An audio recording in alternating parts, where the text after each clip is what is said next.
Did you tell me the truth? No, probably not. I'd rather hear your theories. I have considered radioactive spiders and kryptonite. It's all superhero stuff, right? What if I'm not the hero? What if I'm the bad guy? You're not. I just recently moved from Portland, Oregon, so I want to know how you love the rainy weather up there in Oregon. I really loved Portland. I had a really good time in Portland. It's a cool town, but the weather is annoying. I try to explain to people, and that in the course of a day you can have 5 seasons, pretty much. I don't know how anybody got any filming done. No, I know. We had to jump around every 5 minutes. The weather changed. Yeah. Now you did. I would imagine if you were afraid of heights, you'd have a little bit of problem with this role, because especially like working in the trees. Was that a little different? Yeah, yeah. I mean, we were on a platform, and we were also like on a cliff, which gave the illusion of being in a tree, like really like up at the top of the tree, even though we weren't. And there was like a couple days of being on a harness attached to Rob. It was really cool that we didn't have to be on a green screen. I mean, most of this, you read the script and you're like, oh, okay, effects movie, green screen movie, but we didn't have the money to do that. We really pulled it off in person, so. Yeah, but the wire work, though, I mean, is exhausting? I've always heard people say how tiring it is just hanging around. It really is. Yeah? Yeah. Pressure points, armpits, start to kill. After a while. And the other thing, too, is I was just telling Rochelle and Eddie about this. They were talking about, you're filming a lot in the woods. I asked, did anybody check you for ticks? Because I know. Oh, God. I hate ticks. I can't.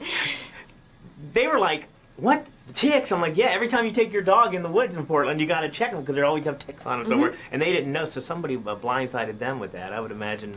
Yeah, actors are very sheltered. You don't want to freak out the actors because they'll have nervous breakdowns and ruin your whole day of shooting because we're really fragile little creatures. So. I kept thinking of that, too, because there's scenes where you're lying in the woods or you're in the woods, standing in the woods. When I see that, I cringe because that's all I think about when I'm in there. And yeah, because of spiders and ticks and blood-sucking creatures.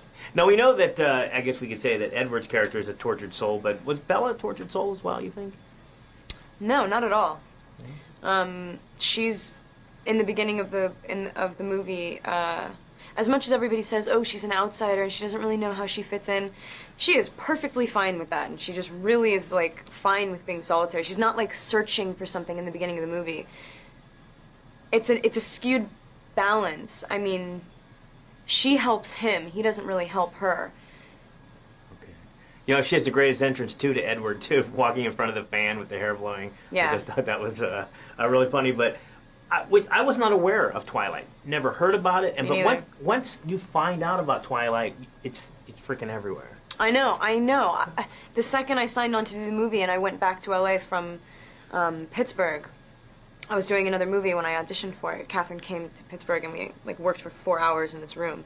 And then when I came back, I was like, oh, wow, it's really everywhere. Like, once you're aware of it, it just slaps you in the face everywhere you go. I imagine the fans are coming out of the woodworks, too, probably more than you care to do. Well, you just said Pittsburgh. I actually live in Pittsburgh now, and Aaron in Pittsburgh as well. What were you doing in Pittsburgh? You moved from Portland to moved to Pittsburgh. I've been stalking you. You have actually. been. Yeah, what are you but, doing? like, in a reverse way. Yeah, okay, you were doing that before. What's going on in Pittsburgh?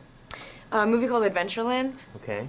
Greg Mottola, who directed Superbad, it's his second movie. It's not like a broad comedy. It is funny at times, but it's really sweet. It's more of like a dramedy. And what time of the year were you there? Halloween. Oh, okay. Last year. That's not too bad. Chilly, but nice. Pittsburgh treat you well? Oh yeah.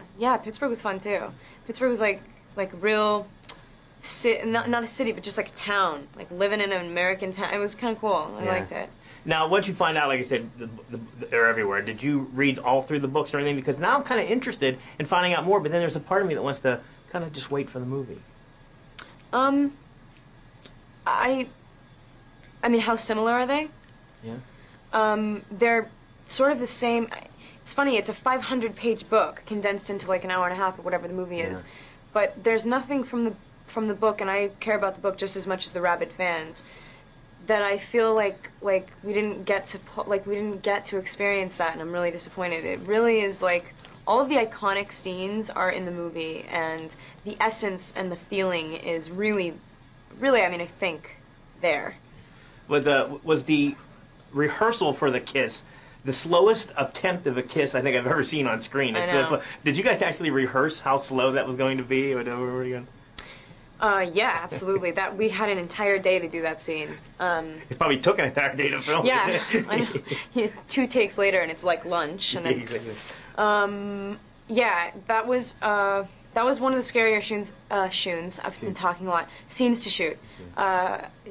It needed to be really specific because vampires don't exist, right? And so you don't know what it feels like to be around one, or to let alone have like that connection.